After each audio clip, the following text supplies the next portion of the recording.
Wah, kalau kita bisnis saham ada polisi jadi nggak berani dia. Saham gorengan dibersihkan. Anak umur 10 tahun di NTT minta uang untuk 10.000 saja untuk buku dan ini. Lalu dia tidak terpenuhi dan dia bunuh diri. Kalau bahasa sentimentalnya bukan anak itu nekat bunuh diri bukan karena malu kepada temannya semata, tapi juga ingin meringankan orang tuanya aja tidak jadi beban. Ini kan sedih sekali. Konon kabarnya dipaksa turun atau mundur, ya satu OJK. Kan terlalu banyak penegak hukum yang sudah tidak takut sama Tuhan.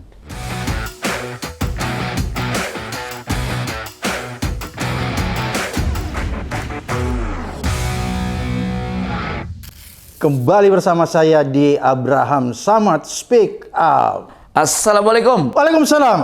Kami Pak Abraham. Ini bawa apa nih kami? Bawa koran. Loh. Miing hadir di Abraham Samad Speak Up. Kami ini tumben bawa koran kertas begini. Ya. Ini kan sudah bukan zamannya nih. Masa sih? Iya, zaman digital sekarang. Yang digital ya? Iya, anak-anak udah nggak tahu nih. Gen Z nggak tahu. Jualan koran ini. Kenapa jualan koran kami? Mau jualan BUMN susah. Kenapa susah kayak gini? Kan bukan punya saya. Nggak mungkin gitu. Saya punya tanah fisik dikuasai pemerintah. Surat kuasai pemerintah. Oh, Kebun Raya Bogor. Kami ini kan aneh ya menurut saya di zaman yang serba digital. Menarik nih. Iya, saya beli koran beberapa. Iya gitu kan. Ternyata nyari koran ini lebih sulit daripada nyari kios pulsa. Di zaman sekarang? Di zaman sekarang itu. Koran kertas gini ya? Kenapa saya selalu baca koran ini? Kenapa kami? Pertama, bukan ingin mempertahankan agar perusahaan penerbitan tetap hidup. Terlalu berat kalau itu. Bukan kami dibayar sama kan? Sama koran-koran? Iya. Tidak sama sekali. Oke. Hanya saya ingin agar generasi Gen Z juga tahu, oh dulu zaman dulu ada koran. Kalau nggak usah pakai koran lagi. Kalau gitu Candi Borobudur juga bisa digusur sama orang. Iya. Oke. Gitu. Jadi Tapi era ini kan digital ya. kadang-kadang Gen Z bilang ini aneh kalau kita bawa koran begini kami. Oh, mungkin sesuatu pemandangan yang berbeda ya. Karena ini kan semakin langka, semakin sulit didapat. Ya, saya paling suka mendapatkan yang sulit-sulit. Termasuk ke DPR pun sulit, nggak bisa. Kenapa DPR sekarang sulit untuk masuknya? Saya dites vokal waktu itu. Suara saya jelek. Karena kami terlalu vokal. Iya. Suara saya jelek. Kalau suara saya bagus masuk. Masuk. Sehat Pak Abraham. Oke. Enggak, saya senang di sini banyak ini. Kami itu saya lihat Begitu banyak isu-isu yang menarik halaman depan. Ini kita sebut saja korannya jelas, Rakyat Merdeka. Menulis pertumbuhan ekonomi. bansos dan bantuan usaha rakyat berlanjut. Pertumbuhan ekonomi membaik kisaran 5,3%. Ini hiburan yang indah kan. Katanya Ada baik peningkatan ya? ekonomi. Iya baik. Kan menghibur bagi rakyat. Oke. Tinggal dampaknya betul nggak sejahtera kita. Dan dulu kan gampang tuh kami mengukur tumbuh tidaknya ekonomi kita. Sekarang saya mau tanya kami merasa tumbuh Kak? Nggak sulit? Secara ekonomi? Secara ekonomi makin sulit. Nah, Karena berarti kan begitu ekonomi banyak. nggak tumbuh? Ya, bahwa daya beli menurun. Kalau kita ke pasar sepi, ke mall juga sepi. Artinya daya beli menurun. Ya itu yang saya mau bilang. Kan untuk mengukur pertumbuhan ekonomi kita bisa ukur diri kita. Betul. Begitu kita merasa sulit, Ya. daya beli turun, berarti sebenarnya ekonomi nggak tumbuh. Kalau saya sih sulitnya udah lama, emang karena nganggur. Iya enggak? Lu nganggur pengen enak ya enggak? Tapi secara umum, Iya. kalau saya sama istri jalan-jalan ke mall gitu, orang nggak lebih dari hanya membeli makanan tapi yang belanja hampir tidak ada. Dan kadang-kadang saya suka iseng Pak Abraham, ngobrol sama pelayan gitu kan. Ngobrol sama mereka. Dari kapan sepi? Udah lama Pak, udah ini bla bla bla bla. Udah dari tahun lalu begini gitu. Itu terasa dia tidak tahu kenapa sepi. Yang jelas faktanya memang dia sepi misalnya gitu. Artinya kalau kita bukan ekonom, itu rasanya itu mungkin juga adalah kelemahan di ekonomi kita. Daya beli menurun. Ya. Lalu bunyi PHK. Baru kemarin juga investor yang Krakatau, Osaka, Steel, hengkang investor. Ini juga kan juga menjadi tanda-tanda. Kira-kira tahu nggak kami kenapa mereka hengkang? Kenapa mereka hengkang itu para investor? Ya rugi lah. Satu rugi, kedua tidak ada kepastian hukum. Jadi Ya kan? Peraturan berubah-ubah. Kepastian hukum dan politik itu yang membuat dia mungkin juga tidak menguntungkan bagi dia, sehingga tidak punya daya saing yang kuat. Sementara juga kebijakan impor begitu tingginya, gitu. Luar biasa Ya. kami jadi pengamat ekonomi. Tapi yang menarik kemarin tuh Pak, Apa itu kami? indeks harga saham gabungan anjlok itu kan rame. Katanya banyak gorengan. Itulah makanya jangan beli saham gorengan, kolesterolnya ketinggian. Jadi kalau kita beli saham gorengan, Yang kukusan lebih sehat. Kalau yang nggak rebusan. direbus-rebus, yang direbus-rebus ya. Iya, kan banyak tuh katanya. Itu saya lihat saham ada di gorengan. headline-nya apa tuh? Headline. Apa nih? Saham gorengan dibersihkan. Saham gorengan dibersihkan. Oke. Bursa Efek Indonesia bekukan 38 emiten di Bareskrim geledah 1 sekuritas ini. Waduh. Berarti ada di sini. Terlalu banyak orang yang di sana yang berpengalaman main saham, yang para pemain lah tentu. Yang merugikan investor, terutama yang awam-awam lah yang nggak ngerti kayak gitu. Tapi bahaya juga tuh kami, menurut saya kalau aparat penegak hukum terlalu jauh masuk ya. Itu kan Bareskrim geledah 1 sekuritas. Menurut saya ini kan kita harus hati-hati ya, jangan sampai mengganggu sistem perekonomian kita kan. Kedua, kita khawatir kalau misalnya nanti ada situasi-situasi kemudian aparatnya tidak terlalu firm. Terlalu paham tentang bisnis, tentang Iya, ekonomi. bisnis prosesnya. Karena bagaimanapun juga kan menurut orang-orang ekonom itu, saham ini atau Bursa Efek Indonesia ini kan jantungnya ekonomi, indikatornya ekonomi makro Indonesia. Oke, betul. Yang dipantau oleh mata dunia. Betul. Begitu. Jadi kalau aparat terlalu jauh masuk, itu bisa ada pengaruhnya. Oh. Gitu. Wah, kalau kita bisnis saham ada polisi jadi nggak berani dia. Bisa juga ini tapi menarik sih, saham gorengan dibersihkan, bagus. Ya. Artinya Pak, perusahaan sebetulnya tidak bagus-bagus amat performanya, tiba-tiba dioles-oles, dipulas-pulas, digoreng-goreng. Ya. Ada juga ini apa namanya, campur tangan orang dalam, namanya inside trader itu. Iya, iya. Wah, itu kan Keren istilahnya Bang Mee. itu kan kata orang-orang sono. Iya. Gitu. Kelihatannya sudah jadi pengamat ekonomi nih Kang. Saya dulu pialang. Oh, Pialang tanah tapi. Kalau bahasa kampungnya calo tanah. dikasih keren pialang ya? Atau broker? Broker, ya broker lah. Ya. Broker kan pialang. Iya, calo. Calo. Kalau bahasa kerennya di mana? Broker. Di Bursa Efek Jakarta atau Indonesia gitu kan. Jadi ya dia broker. Kalau di kampung mah calo lu. Sama dengan calo tiket di Gambir zaman dulu. Ya. Jadi minggu-minggu ini kan kita Banyak sekali isu ya? Banyak isu itu, diantaranya itu kan saham yang pada akhirnya konon kabarnya dipaksa turun atau mundur ya. Satu, OJK sebagai lembaga Ketuanya otoritas jasa keuangan mengundurkan dan diri. regulator. Ya. Kemudian juga dia juga harusnya jadi Bursa Efek Indonesia itu juga BEG, pengawas, ya. pengatur gitu Ya. kan. Nah, kalau dua komponen ini tidak beres, potensi untuk melahirkan saham-saham yang merugikan investor. Yang bisa kolesterol tadi tuh. Iya, kolesterol. Gorengan. Jadi ingetan sama netizen, jangan beli saham yang gorengan, ya. Karena nanti bisa. Belum tentu minyaknya bagus. Bisa kena kolesterol ya? Bisa kolesterol. Beli saham yang direbus. Yang direbus, kalau nggak yang dikukus gitu.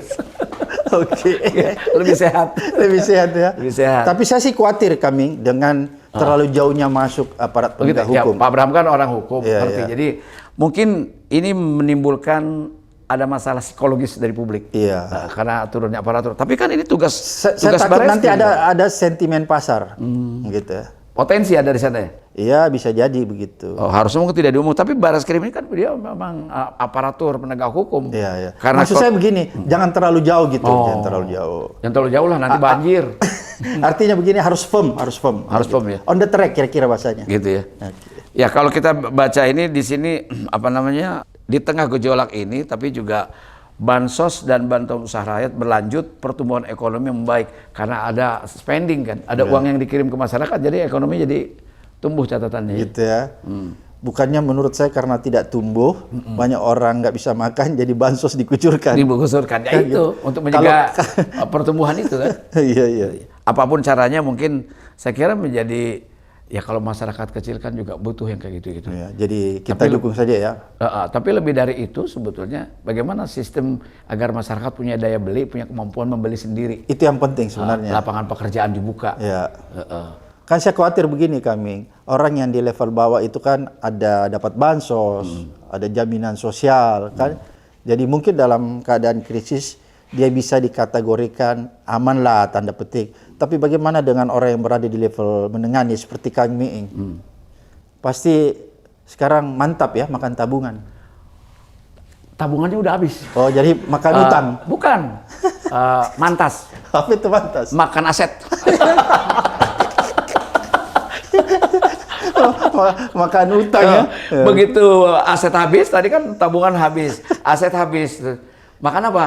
Makan aja loh, kerja.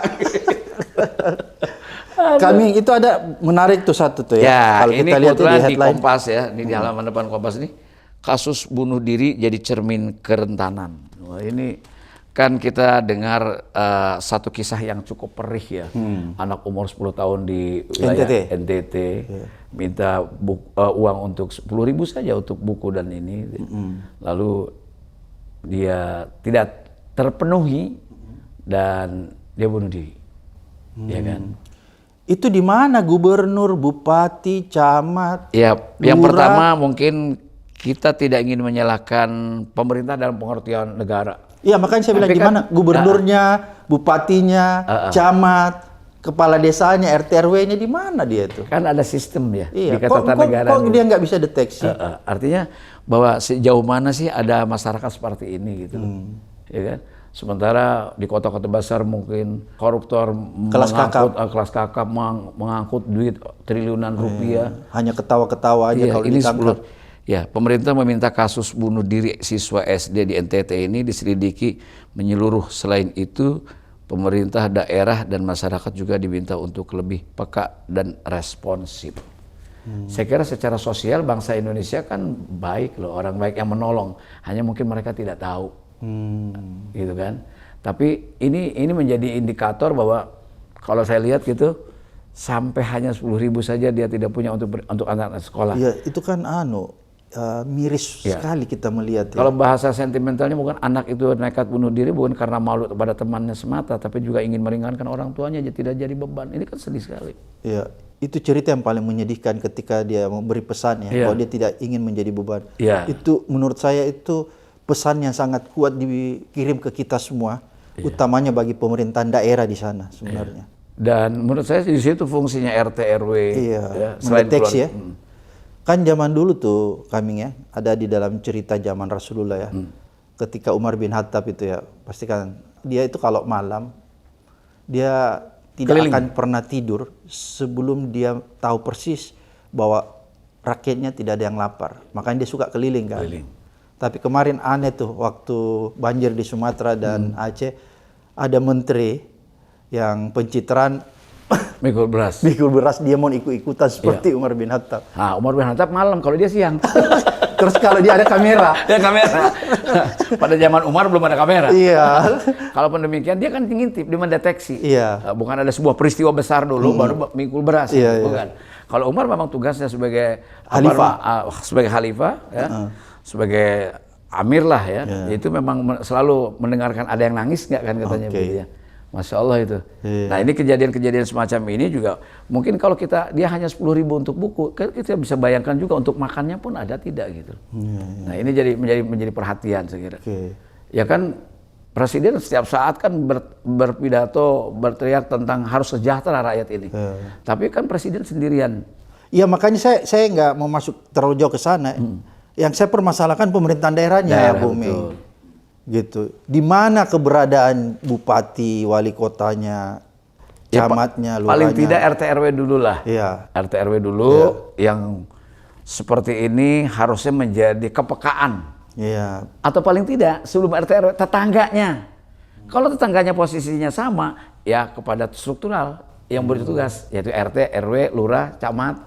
Gitu. Paling tidak harus keliling juga mereka. Kami kalau nggak salah ya di dalam sebuah hadis atau ayat dalam Al-Quran mungkin ya bahwa kita sebisa mungkin ya jangan sampai ada tetangga kita lapar. Kalau ada tetangga kita lapar dan kita punya kemampuan yang berlebihan, maka dosa itu ada ke kita. Betul. Kira-kira begitu Ustadz Min. Ya kan agama yang disukai oleh Allah itu, oleh Tuhan itu adalah katanya ketika Musa bertanya kepada yang disukai bukan sholat malamnya kok, bukan puasanya, tapi bantu orang lapar, kasih makan orang lapar. Gitu. Jadi ini menjadi tanggung jawab kita bareng nih, gitu. Walaupun kita cuma speak up, tapi ini sebuah bentuk upaya kita untuk tanggung jawab ya. Tanggung jawab lain, gitu loh. Syukur-syukur orang-orang punya kemampuan. Mudah-mudahan, kan saya yakin orang yang berlebihan banyak sekali. Banyak loh orang-orang kaya itu, para konglomerat itu. Iya. Oligark. Ini kan ironi ya kami ingat. ada oligarki ya yang menguasai hampir lebih dari setengah, bukan hampir, lebih dari setengah kekayaan Indonesia. Itu cuma dikuasai oleh kira-kira kurang lebih 10 orang oligark. Bayangkan, tiba-tiba ada anak yang cuma 10.000 aja mau beli buku kan kami ingat, itu tidak bisa, terpaksa harus. Iya. Saya nggak sampai menyebutkan itu apa yang dia lakukan. Kalau Pak Abraham bilang seperti apa ya? Kalau sistem sosial kehilangan kepekaan, menurut saya sih sistem hukum harus tegak. Dan kuncinya kan kelemahan kita, kenapa kita negeri ini begitu banyak rakyat yang miskin, karena hukumnya tidak tegak. Salah satunya. Saya tanya nih, kan Pak Abraham orang hukum. Ada adagium gini bahwa menegakkan hukum di Indonesia sama dengan menegakkan benang basah. Iya, iya. Betul? Betul ya. Setuju dulu itu? Sangat setuju. Setuju. Sangat. Timbul pertanyaan setelah itu. Mana lebih sulit menegakkan hukum atau menegakkan benang basah? Ini luar biasa nih. Ini pertanyaan filosofis. Menegakkan hukum atau benang basah? Sama, kan tadinya sama. Iya. Sekarang menegakkan hukum atau menegakkan benang basah lebih sulit? Kalau di Indonesia, ya, itu lebih sulit menegakkan hukum. Oke. Lebih sulit menegakkan hukum. Kalau menurut saya, pertanyaannya adalah mana lebih sulit menegakkan hukum atau menegakkan benang basah? Ternyata di Indonesia lebih sulit menegakkan hukum di tempat yang basah.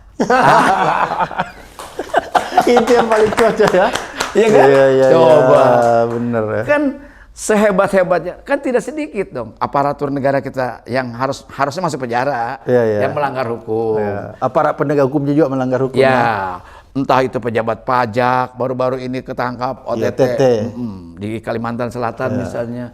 Kemudian pejabat bea pernah cukai, ada jaksa ditangkap. Jaksa juga, polisi juga demikian, hakim, bahkan hakim agung. Di mana puncak kekuasaan pengadilan ada di Indonesia. Ya, banyak orang mengatakan bahwa hakim itu adalah mewakili Tuhan untuk mengadili manusia. Makanya dipanggil yang mulia. Yang mulia, ya kan? Tapi ternyata kan tidak sedikit pejabat-pejabat Mahkamah Agung pun yang harus masuk penjara. Makanya kami dulu, saya kan background saya lawyer ya.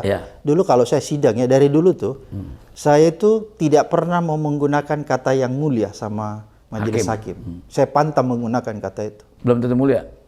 Ya menurut saya begitu. Ya. Dan menurut saya sebutan atau panggilan yang mulia itu menurut saya terlalu di atas. Tinggal satu derajat di bawahnya Maha Pencipta. Makanya saya nggak mau menggunakan kata itu.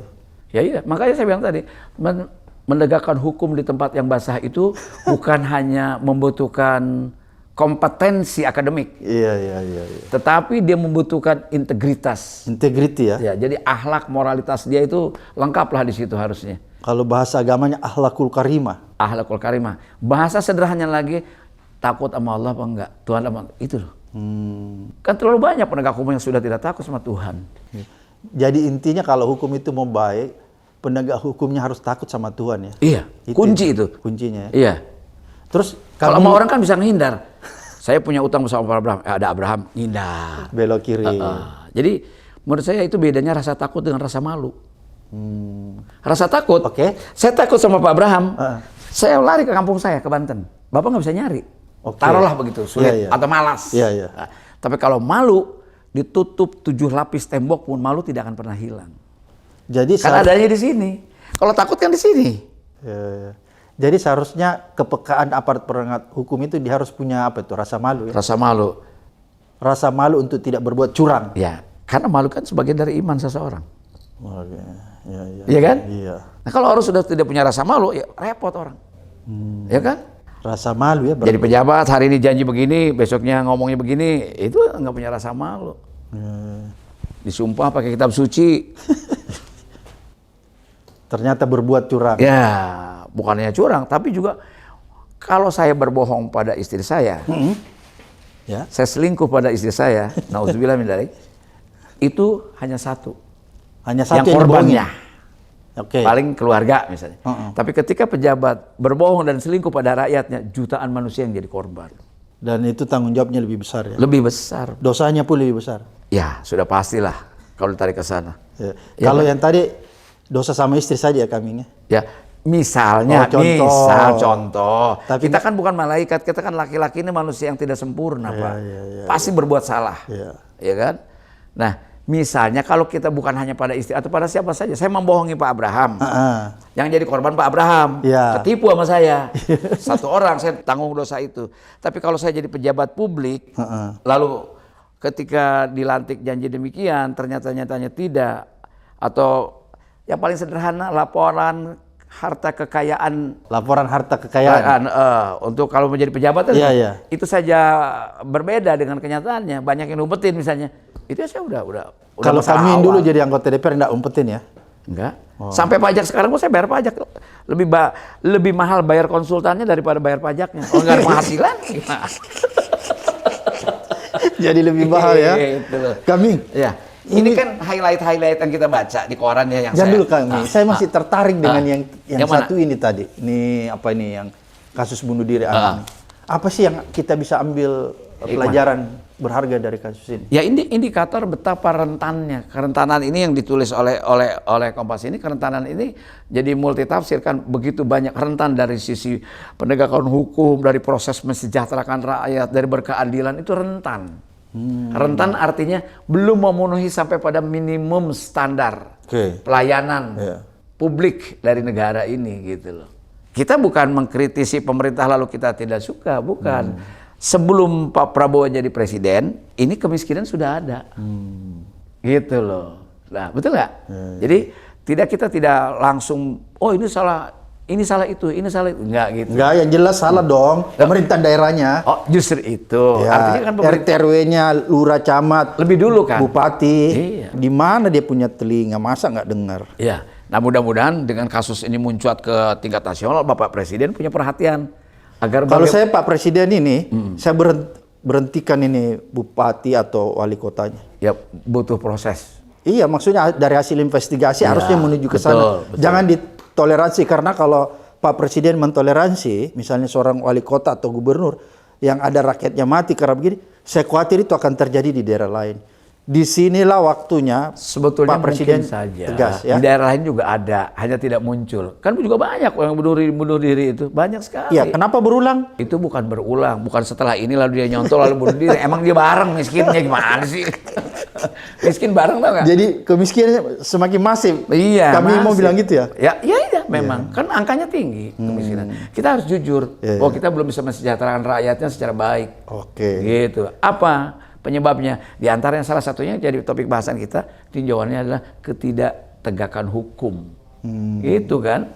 Sehingga, terus ketidakadilan distribusi ya? Ya, ketidakadilan distribusi. Ada orang yang terlalu kaya. Ya. Jadi misalnya, rasio Gini-nya terlalu tajam ya? Misalnya standar pola anggaran misalnya di dalam APBN yang menjadi APBD misalnya.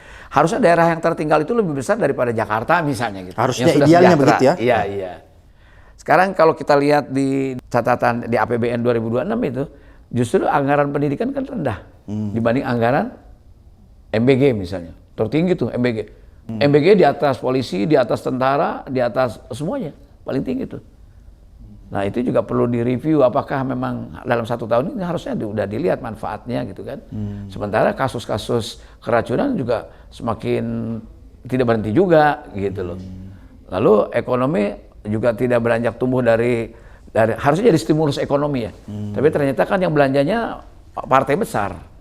Artinya pengusaha besar yang membutuhkan 70.000 ton ikan. Kan bukan Bang Ali atau Pok Mimin yang jualan ikan kecil-kecilan. Karena belanjanya begitu besarnya kan. Si Aseng yang belanja besar-besaran. Ya, kurang lebih kayak gitu loh. Tapi dari semua ini, kan kemarin Pak Abraham dipanggil Pak Prabowo. Nih kita kan mau tahu juga ya, netizen mau tahu dong. Kebetulan saya lagi sama dia nih. Kira-kira, ini juga nggak boleh bohong. saya ancam nih, Pak Abraham nggak boleh bohong. Ya. Itu, waduh. Boleh lupa tapi tidak boleh bohong kan? Ya, boleh lupa tapi jangan juga ngaku lupa. Saya lupa, itu mah kayak orang di pengadilan itu, saya lupa. Masa lupa semua? Kalau hilap bisa kan? Kenapa? Hilap. Ya, bolehlah apapun. Nanti biar netizen yang lihat tapi wajahnya Pak Abraham perhatiin ya. Tapi nggak boleh bohong ya? Nggak boleh bohong. Ya. Salah boleh. Itu mungkin itu ajudannya atau stafnya Pak Presiden salah ngasih nomor ke Abraham. Harusnya ke nomor saya juga. Mesti kami yang undang tuh ya. Kami. Ya, gimana itu Pak ceritanya? Itu kan begini. Siapa yang telepon pertama? Pak Teddy? Enggak, ini saya itu dihubungin Pak Menhan, Pak Safri. Oh, Pak Safri Samsudin. Iya. Terus saya kontak beberapa orang yang ikut. Tadi kan kita nggak tahu siapa ini. Saya kontak waktu di sana. Ternyata memang dihubungin sama Pak Menhan juga. Jadi Pak Menhan hubungi. Saya waktu di kontak Pak Menhan, saya tanya, saya dipanggil dalam kapasitas Satpa. Terus Pak Menhan bilang dipanggil dalam kapasitas sebagai mantan Ketua KPK yang kritis. Ya kan netizen kan pengen tahu nih gimana sih Pak Abraham, terus ada tokoh-tokoh lain juga ya yang dipanggil itu minggu ini. Sekarang juga masih banyak juga yang dipanggil banyak. Kemarin kayaknya mantan Menteri Luar Negeri ada Pak Martin Natalegawa, Pak Dino Patijalal gitu kan. Tokoh agama juga kami. Tokoh agama. Jadi saya dihubungi Pak Safri. Pak Safri, oke. Ya, disampaikan bahwa Pak Abraham dipanggil Pak Presiden. Saya tanya kapasitas saya apa Pak Menhan. Dia bilang sebagai ketua KPK yang kritis. Saya bilang, siapa? Kan saya harus tanya, kan ketua KPK banyak. Oh, bukan ketua KPK yang dipecat, bukan? Iya, saya pikir wakal. Siapa tahu dia jauh ketua KPK yang dikriminalisasi, wakal itu. Langsung saya tahu, bener nih. Jadi saya tanya, siapa? Dia bilang, ya Pak Abraham Samad. Dia bilang, Pak Presiden mention nama kan. Saya bilang, oke. Saya terima undangan itu karena katanya mau berbicara masalah pemberantasan korupsi serta indeks persepsi korupsi kita. Saya pikir ini kalau itu sih standar kali ya. Sebenarnya nggak standar karena pemberantasan korupsi yang dilakukan oleh aparat penegak hukum ya, Kang Ming ya. Nggak, artinya standar itu topik bahasan di publik juga pemberantasan korupsi, lalu indeks persepsi kan juga kaitannya. Kalau pemberantasan ini bagus kan indeks jadi bagus. Tapi pemberantasannya itu harus diarahkan supaya IPK-nya bagus. Jadi kalau pemberantasan korupsinya serampangan, walaupun bergemuruh, IPK-nya nggak turun. Oh, gitu. Bukan cuma sekedar OTT, diperbanyak. Tapi bagaimana kegiatan korupsi itu berhenti kan? Atau berkurang ya? Enggak, sebenarnya begini, kalau kita ingin merujuk ya, itu kan ada sebenarnya mandat dari United Nations Convention Against Corruption. Itu yang berhubungan dengan IPK kan. Itu ada beberapa hal yang dianjurkan sebenarnya dilakukan. Yang harus diperhatikan. Kalau jadi indikator itu ya? Iya, salah satunya misalnya dia mensyaratkan tentang ada yang disebut trading influence. Perdagangan pengaruh, pembunuhan illicit enrichment, itu berkaitan dengan aset recovery, undang-undang perampasan aset.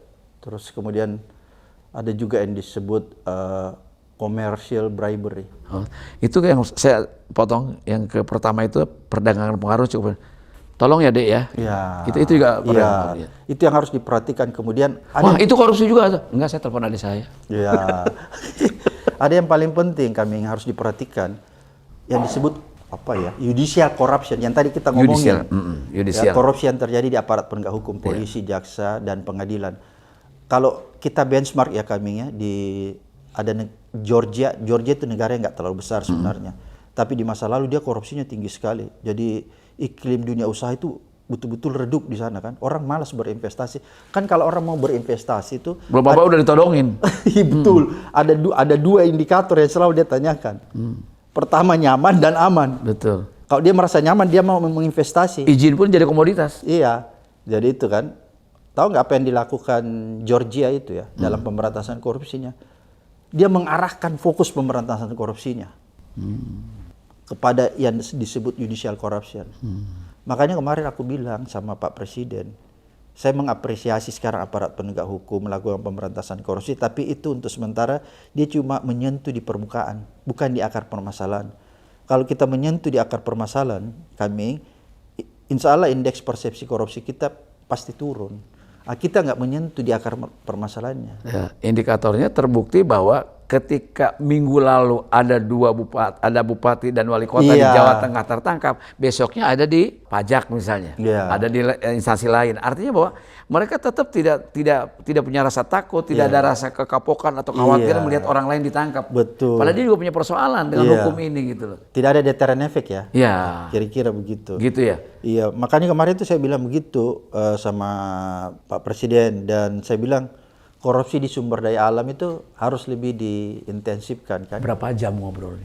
5 jam kan. 5 jam cuma dua persoalan itu doang? Enggak, banyak. Maksud. Saking seriusnya diskusi itu kami, sampai kita nggak makan malam. Serius. Lagi nggak ada beras mungkin?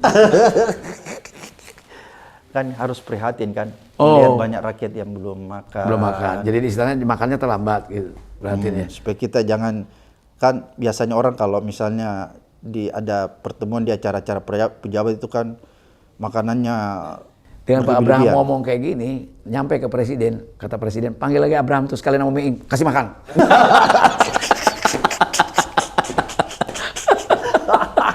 Karena ngomongin gak makan.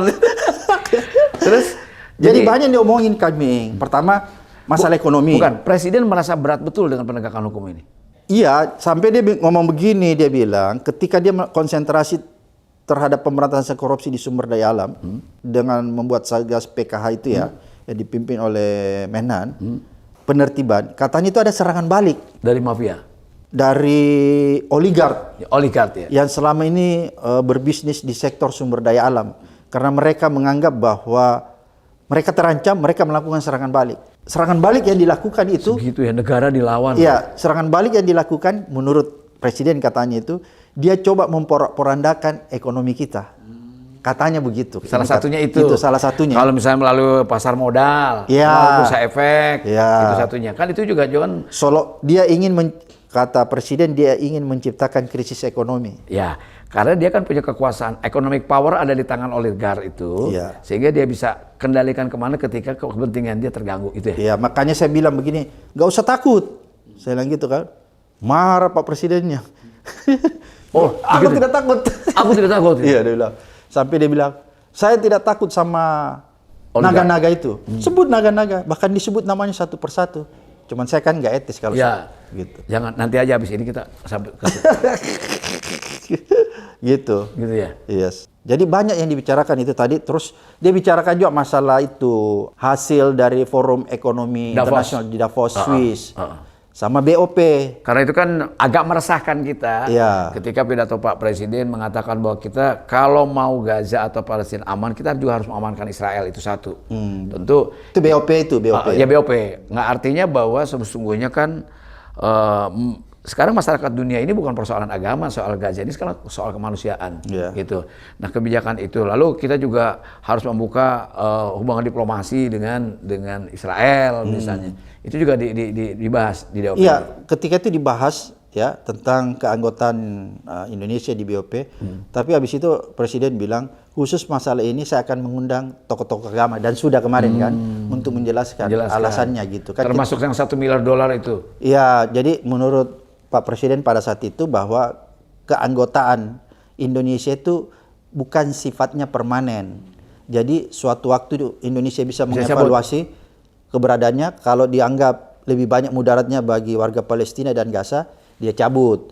Terus kita tanya bagaimana dengan duit itu? 17 triliun. Belum saya transfer kok.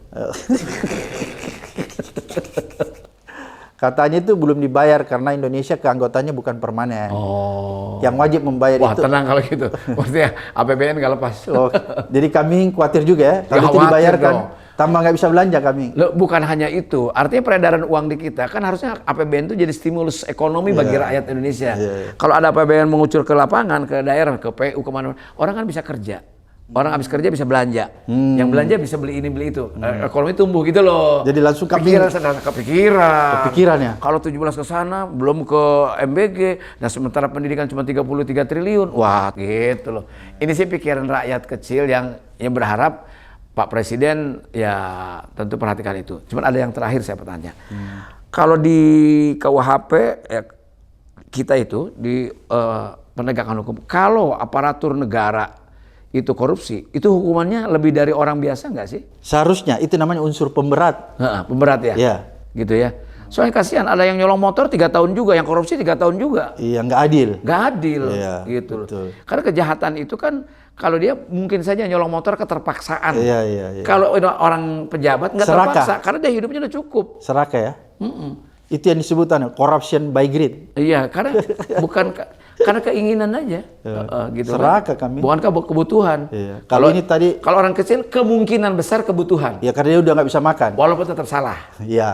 Tapi yang ini lebih salah lagi. Iya. Maksud saya, apa nggak dikandangin di Nusa Kambangan gitu. Kalau menurut saya Kalau orang korupsi 100 juta dengan 10 miliar itu secara moral sama. Iya, betul. Hanya dia sempatnya lagi 100 juta. Kalau ada 10 miliar diembat juga dia tuh. Iya, iya. Karena itu kemauan ya. Iya, betul. Gitu. Bukan cuma kesempatan. Iya. Keren, Pak Tapi Abraham. ini kami lain kali nggak usah bawa koran kertas begini. Nggak apa-apa, orang-orang bawa handphone, saya bawa koran. Minimal kalau habis beli ini saya jual lagi. Namanya juga pialang. Tapi jangan. Ini adalah fosil yang harus kita abadikan sebagai Selamatkan. heritage. Selamat. Supaya apa? Anak-anak cucu kita, anak saya tahu begitu lihat koran di rumah kakinya gitu, ini apa? Dia bertanya, ini koran. Apa itu koran? Ini berita dan sebagainya. Oh, dia taunya dari handphone. Tapi paling tidak saya bilang ke anak-anak itu, ketika itu suka jadi lecet. Oh, orang tua bacanya koran. Soalnya kalau orang baca koran umur gitu kan.